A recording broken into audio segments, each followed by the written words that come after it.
Sisters and brothers of the Vincentian family, this video is part of the toolkit that is a supplement to the book Seeds of Hope, Stories of Systemic Change. As we all know, in order to start a project with and for the poor, money is usually needed. So we must do fundraising, even though many people find fundraising challenging. However, it shouldn't be. It too, as is most of our work, is a ministry. I would encourage all of us to think of fundraising as a ministry. Consider the following.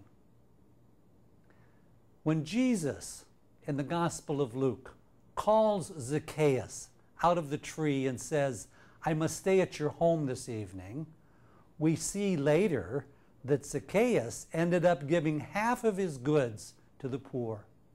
Jesus, in essence, did fundraising.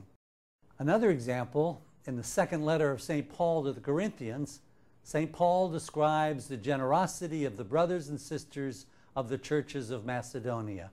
Quote, "They gave according to their means and even beyond their means." End of quote.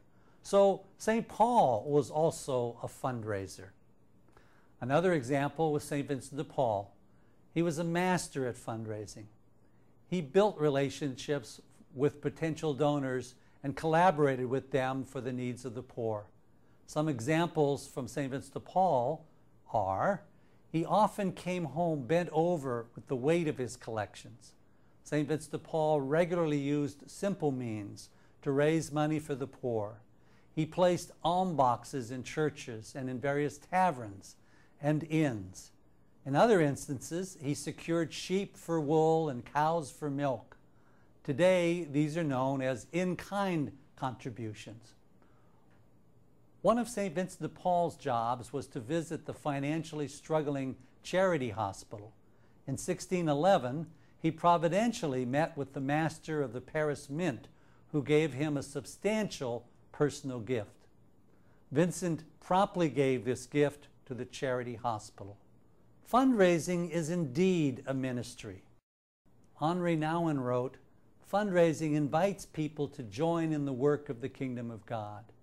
Therefore, fundraising is a ministry." He said further, "Fundraising is proclaiming what we believe. Fundraising is precisely the opposite of begging. When we seek to raise funds, we're not saying, 'I don't want to bother you. Forgive me for asking. I know you get asked a lot.' Rather, we're declaring, we have a vision that's amazing and exciting that will achieve systemic change. We're inviting you, your prayers and your money into this work, which God has called us to." Fundraising is also a call to conversion, and the call comes to both those who seek funds and those who have funds to give. When we are asking for money, we're drawn together by God. Nouwen said, "As a form of ministry, fundraising is as spiritual as giving a sermon, answering a time of prayer, visiting the sick, or feeding the hungry."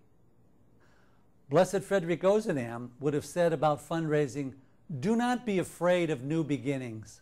Be creative, be inventive. Organize new works of love in service of the poor. You who have energy, who have enthusiasm, who want to do something of value for the future, be inventive, launch out, do not wait." This is the attitude needed for the ministry of fundraising. It is one of confidence. It is a joyful approach to ask without apology.